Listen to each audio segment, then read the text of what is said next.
Welcome to Sinister Studies. My name is Kim, and I'm joined each week by my kiddo Ben, where we'll discuss all things sinister up to and including high school. As with all things sinister, listener discretion is always advised.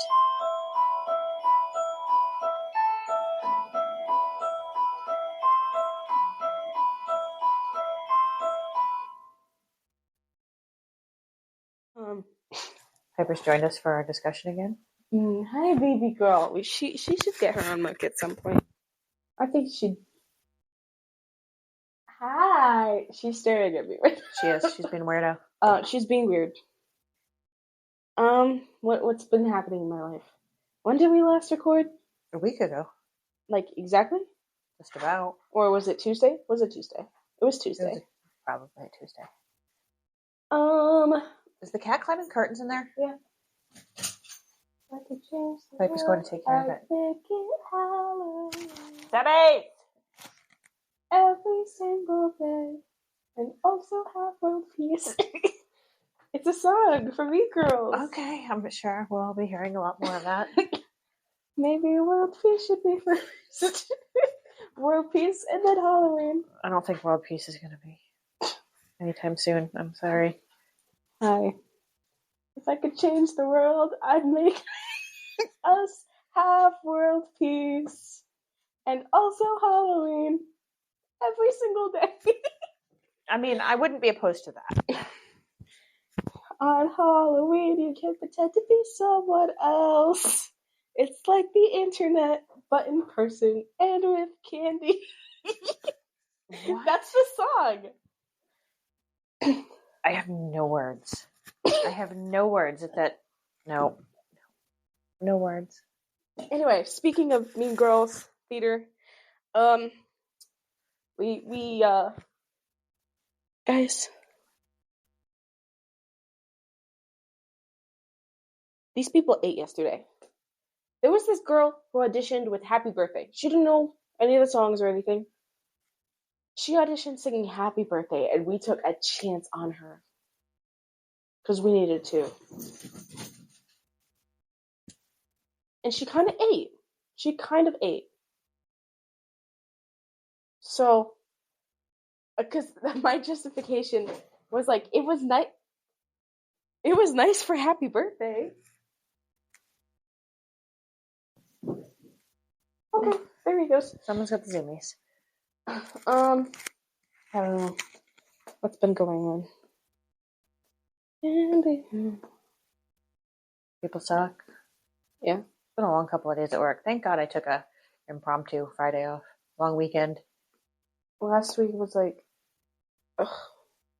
I don't know. I feel like right now it's just like dragging. I don't know. It really is. Like everything.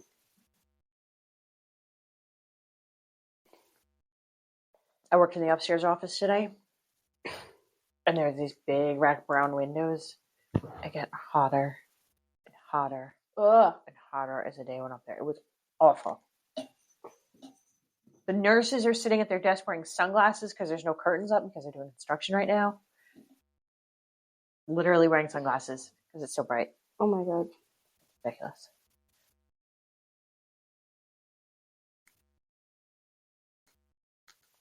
We put all most of the Halloween stuff on already. Excited about that. Yep. Ugh. Leaves are changing. That escalated quickly.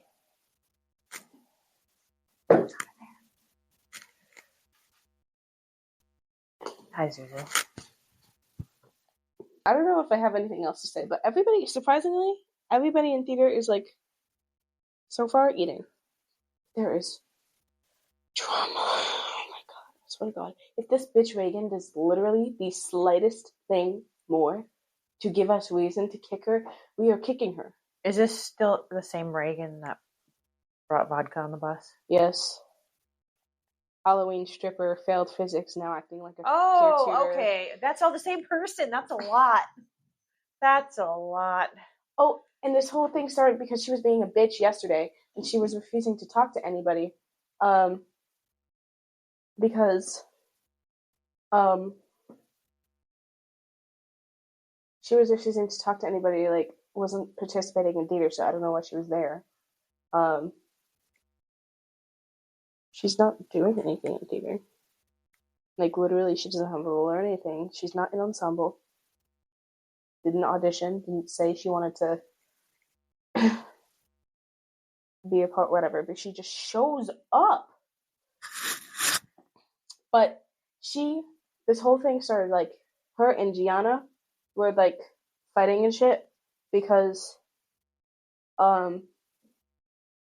Reagan said something homophobic, and You guys didn't jump her? Gianna was gonna. Like, she was thinking about it. She was like, I was in I was in guidance, and Reagan sent me something, like a snap or something, and she was in the bathroom. So I literally went to the bathroom, pulled my hair back, took my earrings out, and I was ready to fight her. But it's like, she can't afford to be homophobic. She also said that if she went to gay prom, that she's just so hot and cool and sexy that she would turn all the gay boys straight. Guys, I hate to break it to you. I hate to break it to her. That's some confidence. She's not that is hot. Some confidence. She's like very, very average looking. I don't know. Like, why would you have that much confidence that you're gonna straighten all the gay men? She's very average looking. And it's also like, you couldn't even date somebody your own age. You were dating middle schooler. So, Jesus, I don't know. This is all the same person. What's worse? Being a lesbian or dating a middle schooler as a senior? What's worse? And it's like, she can't afford to be homophobic like that, because the only people who pretend to like her are gay people. Like, because y'all are too nice. I think that niceness is ending. Niceness is ending. She's also low-key racist, but that's besides the point. Oh my god. I swear to God. These people, I don't know. Like, some of the people I'm friends with, I don't know if they're, like, talk to people who are, like, definitely racist. And it's like, why are you talking to these people? Like, there's this guy named Matt. You know how I was telling you this guy wouldn't stop joking about school shootings, talking about, yes, like, shooting the school up, made a joke about, like, him threatening to shoot up the school? Yes. Talking to him. It's like, chat, I think he would be, like, John Truett levels of, like, bigoted if he wasn't gay. It's like, why are we associating with this kid? I got nothing. Clock's ticking. They don't even know that she's not black. They just see a girl with dark skin and they're like, she's black. She's not black. She's Puerto Rican. Half Puerto Rican. Half Italian. She's not black. Oh, she's probably got beautiful skin. She is gorgeous. She slays. She's not black, though. Like, I fear these people do not know the difference. No, they don't. I mean, somebody literally went up to her and called her the N-word last year. Oh my god. Oh, did she just unplug that? She did. Anyway. Okay. Anyway. Now that I've talked my shit. You have. You really have. We can let me plug this in real quick. We can lock in. I'm like on the struggle bus right now. Okay, there we go. Plugged in. Woo! So it's officially spooky month. Uh-huh. So I'm gonna do spooky. No one can see my air quotes, but spooky. I don't think this topic is spooky. I think it's just, like, infuriating. Is it infuriating? Like misogyny? Sexism? It's infuriating. We're gonna do a little series. The church being the church. I don't know. Like, About witches. Yippee! Witches! Not witches though, unfortunately. What, like, when you think of a witch, what witch do you think of? Pop culture. Pop culture? Pop culture. What witch do I think of pop culture? I don't know. All of a sudden, I can't think of any witches. Why, what witch do you think of pop culture? The Wicked Witch. Samantha. I know you don't know Bewitched. Actually, I do. I remember sitting on the floor there and you watching that shit. I loved The Craft. They're all levels of... Well, Wicked Witch was wicked to get what she wanted. Samantha was an undercover witch. Neighbors couldn't know that she was a witch. The housewife. She was not a witch. She was fighting her witchly urges. Fighting her witchly urges. Fighting her witchly urges.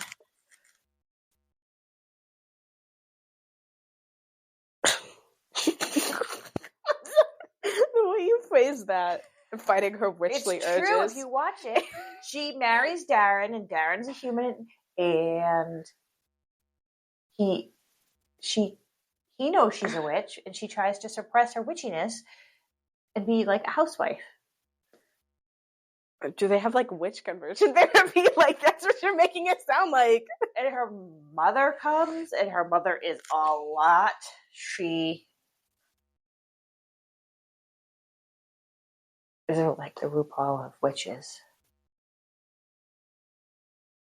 She's fabulous with big hair, lots of makeup. She's very sassy. And she's always after Samantha.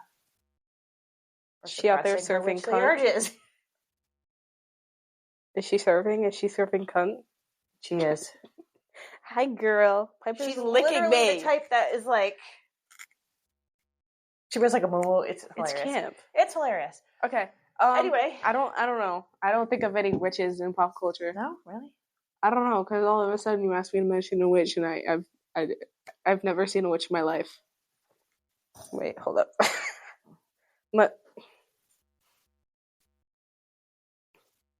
Okay, I've seen a witch. I can't. Okay. So the point is... Witches. Throughout history, as long as there's been women, there's been accusation of witchcraft against them. She's a witch! That was very good. But really, let's face it, those accusations are just convenient ways to deal with problematic women. Problematic being like what? She can read. She has agency. She's not as obedient as one might like. Like, if you're a woman, you're a witch. But, like, for example,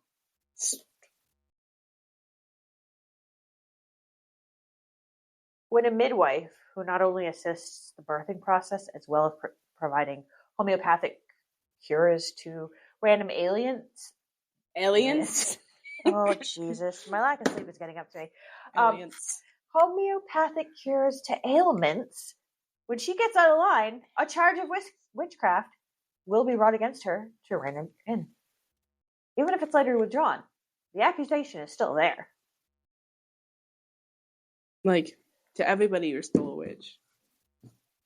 So in early Christianity, the Catholic Church denied witchcraft. Mm-hmm. They said it was a silly pagan superstition, which should not be entertained. They said witchcraft isn't real because God is. And God's, like, super, like, powerful and stuff. So witchcraft, like, doesn't matter because we have God. Is that basically it? They just said it is basically a silly superstition that shouldn't be entertained. We don't believe in witchcraft because it's not ours. It's theirs. Yep, we don't like them. Pagans. We don't like those. We don't like those pagans. Oh.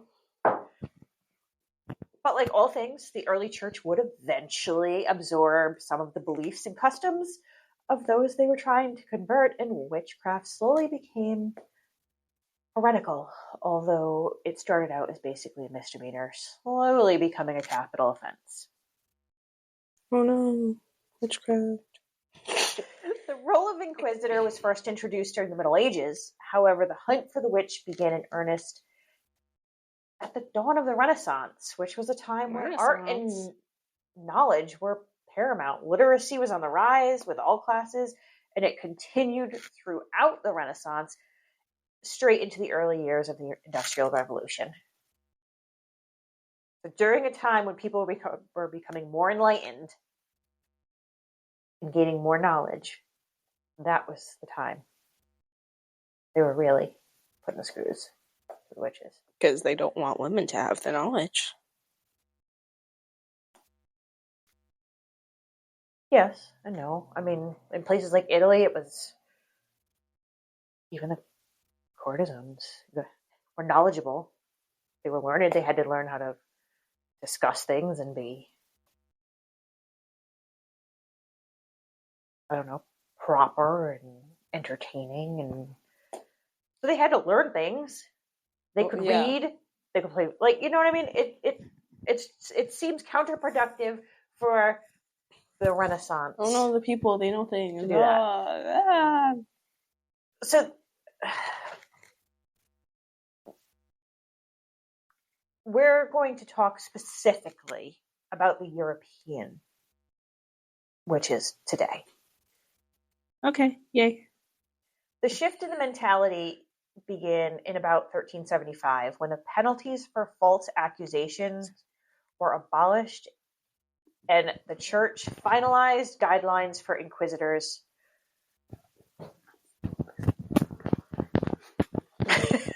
What? I'm listening.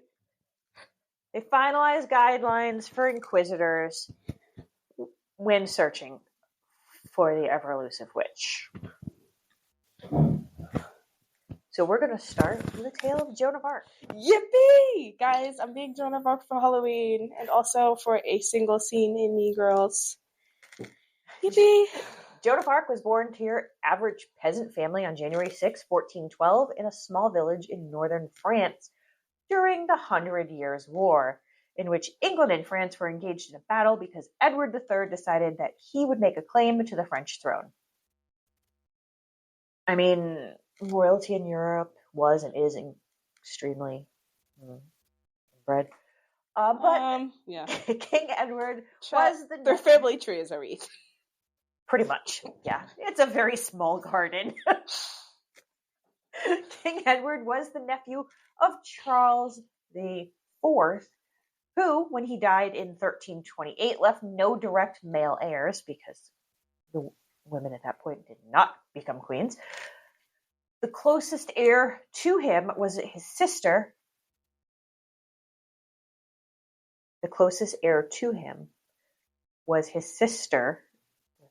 Jesus Christ, was his sister's, Queen Isabella's, son, Edward.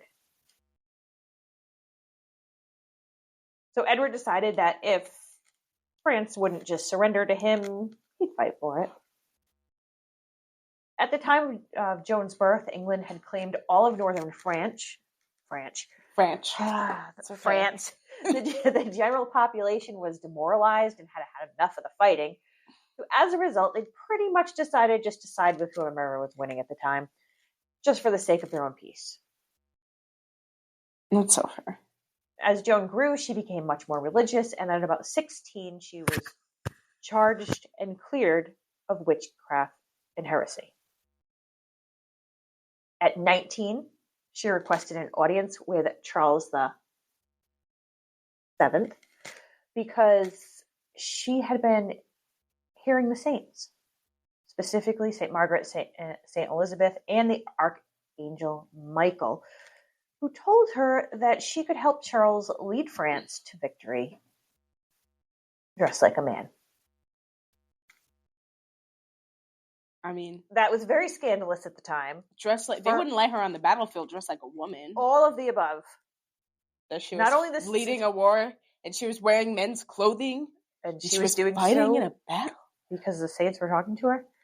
Oh my god! Scary. So eventually, Charles would take Joan up on her offer, and although she didn't actually lead the troops into battle, she did guide their movements, and as a result, their luck changed, and they started taking back their country, and eventually, Charles would be crowned King of France. Yippee! Wait, didn't they tell her, like, you're gonna make this guy king and you're gonna get France back, and then... Oh, I didn't go really deep. I don't know. I thought that was like part of it. That like they told her that she had to do multiple things, and one of them was getting Charles to be king. I think they told her she would be martyred, or something along those lines. Tell Joan of Arc. Hold up. What did this say? It's tell Joan of Arc. Hold up. It's showing me an answer that is completely not relevant at all. I don't know how to pronounce any of this. She must lead the people to the place and see him made a king. Him being Charles. I can't pronounce any of those words, so you're just gonna have to roll with it, guys. I'm not. That's one of the Romance languages I don't speak, chat. I don't know. Anyway. So, like all good things, France's hot streak came to an end when they were unable to take back Paris in 1430, and Joan was captured by the English on May 23rd. Where she was held for over a year on charges of witchcraft, heresy, and of all fucking things, dressing like a man. She was literally charged with wearing men's clothes. Oh no, she wore pants. Hi. What? Thank you. Is that it? It was either that or you were wrestling up with the dryer up there because... He was doing both. He was multitasking. We were talking some shit, so I feel like... Her real crime was believing and vocalizing that the saints and angels were giving her tips and tricks to defeat the English, which would mean that if what she said was true, God favored the French, and well, we just can't have that rumor going around. Because we hate the French. She went on trial in January of 1431. The women of France were squarely on her side and began acting out, and I quote, breaking the bounds of modesty and forgetting all female decency, have disgracefully put on the clothing of the male sex, a striking and vile monstrosity. As they should. It sounds like they were slaying low-key. They were eating. They kind of ate. I do believe that they ate. What the fuck? That fucking cat, man. This creature, this vile thing living in our house, anyway. So yes, they were back in their bitch. They were defending their homegirl Joan. Wait, how did the French pronounce it? Jeanne. I know that's how it's spelled, but I don't know how to pronounce. Okay, wait. This week only, all Domino's. Shut the All right, fuck can we move up. on? let me get the ad passed. Bonjour, this is Julian, the Frenchman who makes French pronunciation videos here on YouTube, and we are looking at how to pronounce this female name of French origin that is equivalent to the English Joan, Jane, or Jean. How do you go about pronouncing it? Just say French, in France, we pronounce it as Jeanne. Jeanne, okay. Jeanne d'Arc. Thanks. Anyway, okay. Oh, he's got the zoomy. While you were listening to that, he parkoured off the side of the table. Yeah. I don't know what... I don't know. He's something. Lock in. At Joan's trial, when questioned about the wearing of men's clothes, she said it seemed to make more sense to dress like a man when surrounded by men to defend her modesty. And threw it out there that she'd been molested in prison, but only when dressed like a woman. She's got a fucking point. We still do that shit today. The English began their inquisition into the matter, and she would be found guilty on all counts. Eventually, they would wear Joan down to the point where, a year after being imprisoned by the English, she retracted her previous statement and agreed to dress as a woman again in exchange for waiving the death penalty. This lasted only a few days, though, because the voices had returned, and one day she was again found wearing men's clothing. Oh my god. As a side note, Joan was in fucking jail. Where'd she get those clothes? Wait. Yeah, who ran the jails? Men. So if they didn't want her wearing men's clothing, why would they fucking give them to her? She couldn't, magically make men's clothing appear. I mean, maybe she could, and that was amazing. I don't know. Maybe Michael brought them. Yeah, I was gonna say maybe Archangel Michael just descended upon her with a pair of. Although I know you haven't watched it, but in Supernatural, Michael's a wicked dick, so he probably wouldn't have appeared with really comfortable. Oh my pants. god, Mom! I love Supernatural for many reasons. Okay, many reasons. Do I want to know? No. Yeah, I didn't think so. Chat. Let's move on. Oh my god. Unless God and the angels were delivering them to her, they're the only ones who could have given Joan men's clothes. So, seriously, what the fuck? Yeah. It's either they could have taken the clothes away. They fully could have taken the clothes away, and then she wouldn't have any or men's clothes anymore. And if she was somehow getting men's clothes, and she was not going to walk around naked because she was very modest and religious, and she was somehow so did they not take away the clothes? Or I'm confused. What did they do? You're right there. Wouldn't they take the men's clothes? You would have thought so. But apparently not. They just said, we're going to leave these in here just to taunt you. Because the pants are warm and they're trying to tempt her into wearing pants. So the English had enough and Joan would be condemned.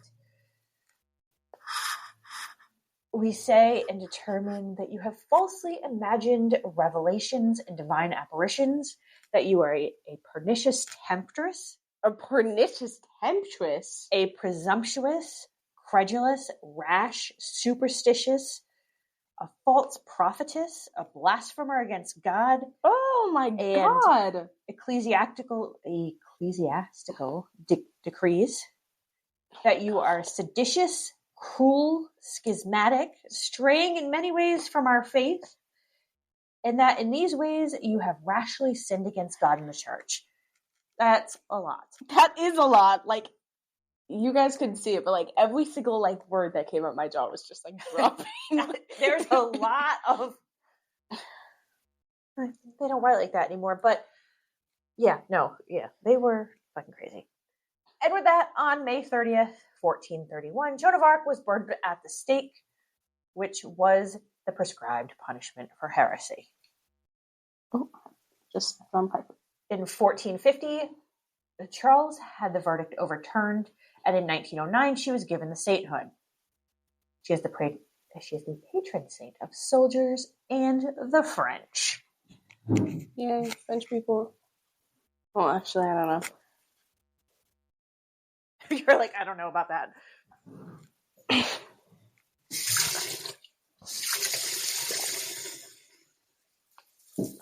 I hate French, guys. We offer Spanish and French at our class in our school. What the fuck are we gonna need to speak in French? I don't think so. What are you talking about? I'm talking about how we offer Spanish and French. Spanish, that's practical. And it's especially since we have Spanish speaking people, first language, in our town, in our school. French? The fuck are we gonna do with French? Go to Canada. I don't know. Yeah, that's basically it. Are we done talking about Joan now? Yes, we are. Wait, how many more things do we have? We're going to go over a little bit more. Just excuse me, Piper. So everybody gets the gist of it. We're not going to go through every single witch trial. Yeah, it's a lot. So, inquisitors were installed by the church to essentially hunt down heretics and deal with them. Yeah.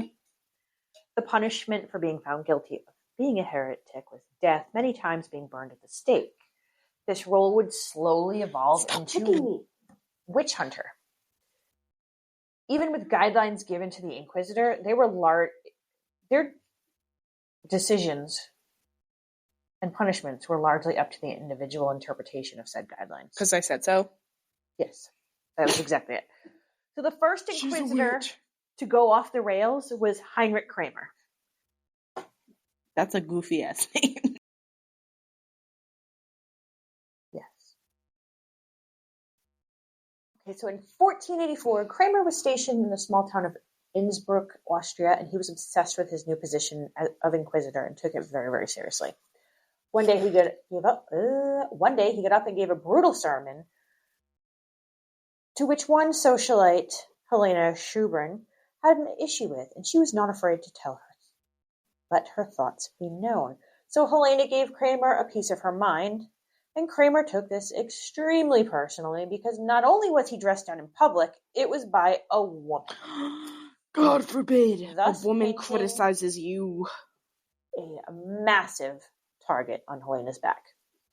He became obsessed with her, following her, and he discovered that she'd been having an illicit affair with a local knight. With a local knight? With a local A knight. socialite with a local knight. Okay. You know what? And this I knight ship it, I guess. I don't know. had recently fallen ill. His doctor had commented that he may be under a spell, as no amount of prayer or faith could save him. He may be under a spell, like just sick? Yep. No. Magic spell. So. No, but like, wasn't he just sick? Well, yes, he was just sick, but no, he was under a spell. We know he was sick. Guys, prayer can't fix everything. Surely you must know that. So, Kramer... Prayer isn't going to cure cancer. No. I'm sorry. Kramer accused Helena, along with a number of other women, of being in league with the devil and murdering this man. Why would she kill her lover? He was a knight. He must have looked really hot in his armor. Wait, you think he was ugly without it? I haven't the slightest idea. I do not know what this knight looked like. Kramer went on to lead the prosecution of Helena and her alleged coven. Unfortunately for him, the locals, including leaders of their community, didn't care for Kramer and his extremely zealous views. Because he was a little bitch. And all the women were quickly acquitted of their crimes. He was all but forced out of town and was reprimanded by the bishop for his obsession with Helena's sex life. And yeah, that is weird. Graphic descriptions of it in court. Kramer, refusing to admit defeat, would leave the area, but he was more determined than ever to rid the world of those who were in league with the devil. So, a woman he didn't like? Correct. So just 2 years later, in 1486, Heinrich Kramer would publish the Malleus Maleficarum, which, thanks to the recent invention of the printing press, would go on to be second in circulation, the first being the Bible itself. Damn, that's crazy. Kramer would slyly pass his beliefs off as church doctrine and would not be formally accepted by the church, although many people would seize onto the ideals that he had laid out.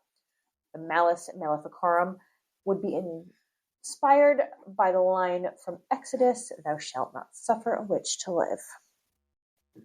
That's crazy. The Malleus Maleficarum would go on to have 28 editions published worldwide and was accepted by various sects of Christianity. In it, Kramer would divide his masterpiece into 3 parts. The first laid out that disbelief in demonology was heresy. Witches were depraved by nature and in league with the devil. Accusations of witchcraft should always be believed. The second was a compendium of witch activity. It deals with the various witchy activities, such as deals with the devil, relations with the devil. Relations with the devil? Such as succubus and incubus. Relations with the... That's crazy. Did they seriously think these women were, like, fornicating with the devil? Like... Through succubus and incubus. That's crazy. Flying around through the night, shape-shifting, and familiars. The last section would be to discuss legal proceedings. Torture was the accepted and preferred method to obtain a confession of witchcraft. Both religious and government officials should be involved in eradicating this new plague New plague on Christians. And finally, execution was the only option for condemned witches, specifically burning at the stake, which was still the current punishment for heretics.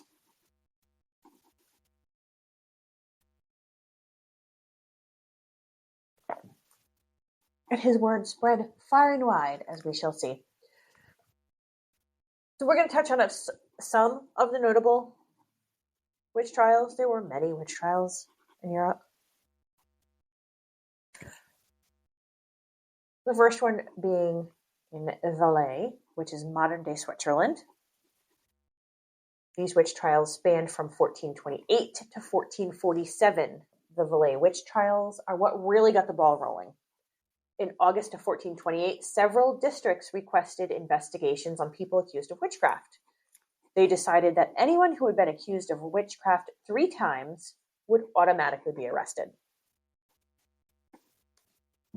They had clearly read the Malleus Maleficarum because they proclaimed that those accused had made pacts with the devil, who often appeared to them as scary black animals, were able to fly around wherever they wanted, and apparently they would meet in cellars to drink people's wine, and they knew of a real-life invisibility potion. They would meet in people's cellars to drink their wine? They also could That's the worst thing. Yeah, I know. They snuck into somebody's basement and drank all their wine. Oh, no. I mean, if the wine was expensive, that kind of sucks for them, I guess. But, like, that should be, like, a charge for stealing. Oh. The accused were both men and women, poor and noble-born. They would be tortured until they confessed and then burned at the stake for heresy. There were at the very least 367 victims. And this was just the beginning. The Trier, Germany, witch trials, which spanned from 1581 to 1593. These trials began because the newly appointed Archbishop of Trier felt that he must elevate his flock and minimize their bad luck, and the easiest way to do that would be to thin the herd. The area had recently seen some abysmal harvests, and as a result, the people were hungry and malcontented, so the bishop put an assistant bishop, Peter Binsfeld, on the case, and Binsfeld believed witchcraft was to blame for all of their problems. All of them? All of them. He held the belief that witches routinely made pacts with the devil and had sex with the devil as well. Oh. And they were against the Bible and God himself. The devil has the time to have sex with all these women. Everybody. That's crazy.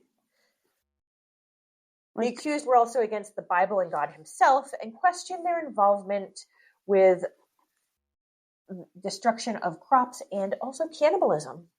That's cannibalism.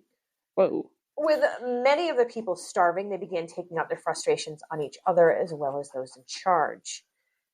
Accusations were levied against the poor, the aristocracy, and government officials alike. The hysteria would spread from rural areas into the more bustling cities and towns. It began to lose steam when the chief judge, Dietrich Flade, started presiding over the trials. And since he was not as close-fisted as his colleagues and disliked torture, many of the accused were getting much lighter sentences, and his peers were not impressed. Oh no. Soon accusations started flying against him, and he would inevitably suffer the same fate as those who appeared before him. They accused him of witchcraft? That's crazy. Yep.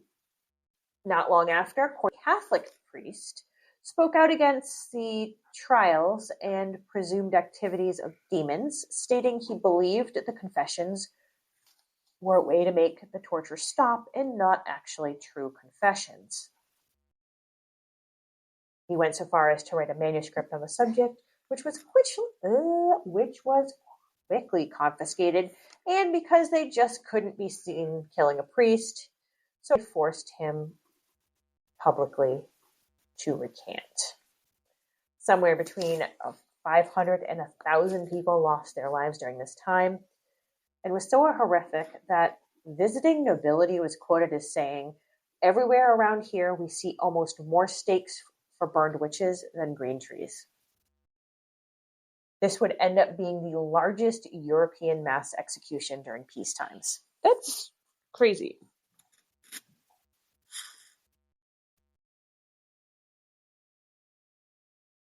And the last witch trial we're going to touch upon is Torskar, Sweden. These trials spanned from 1674 to 1670 time. 1675.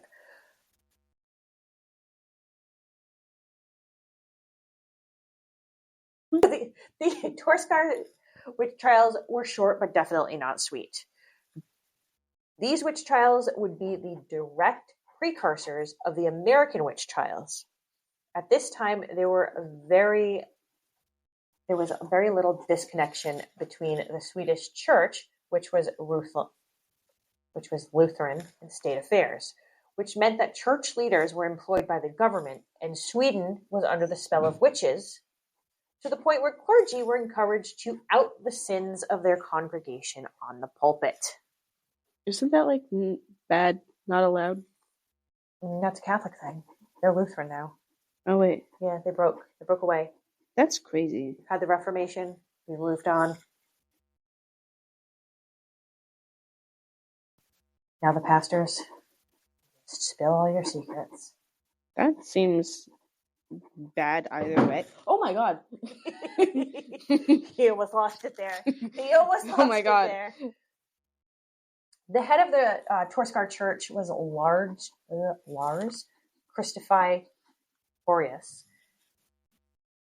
and he was instructed to investigate his parish to see if it was under the influence of witchcraft. How would you go about doing this, you ask? He had boys stand at the doors of the church to watch congregants arrive, and they would point out witches, which apparently had invisible devil's marks on their forehead. But how do they know? How do they see the devil's marks if And they're how do you know invisible? it's a devil's mark? Is it a little pitchfork? Are there horns on their heads? Who knows? No, like, is it just the devil on their forehead? Like, how do they see it if it's invisible? I'm confused. There's a lot of holes in this plan. A lot of holes. In fact, one of those accused was actually the minister's wife. But that was very quickly swept under the rug.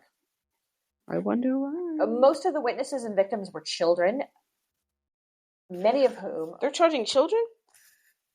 Yes, many of whom... Oh my god. Lars tortured by way of... Tortured children? He tortured children. Torturing people is bad, but like torturing Submerging them in lakes during the winter. Submerging them in lakes during the what? That's... And by putting them in bewildered. an oven and pretending to light it. Yes. If look on your face, that's fucking horrendous. I can't. Those poor children. That's terrible. All of this in an effort to get them to testify against others.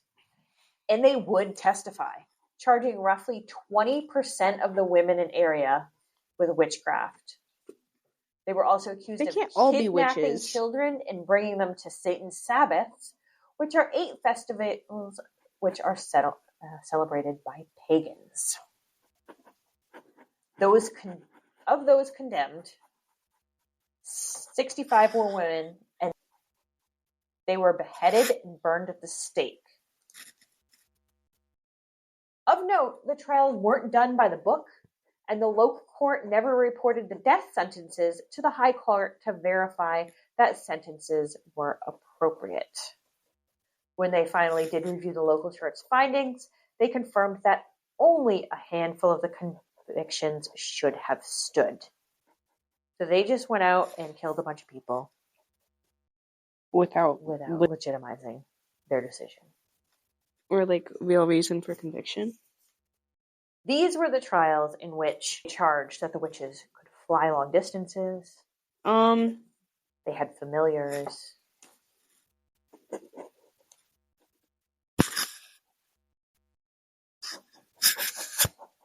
So going to tackle the Salem witch trials. Oh, yeah. Although they were not the only witch big one. trials, they were by far the most famous documents.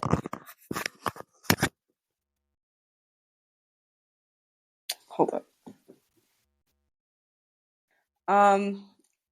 Is that the end of the episode? Mm-hmm. Damn. I don't really have anything to say. Do you have anything to say to wrap this up? She's twitching. She's like, Mommy, it's bedtime. So on that note, happy October. Yeah. Follow us.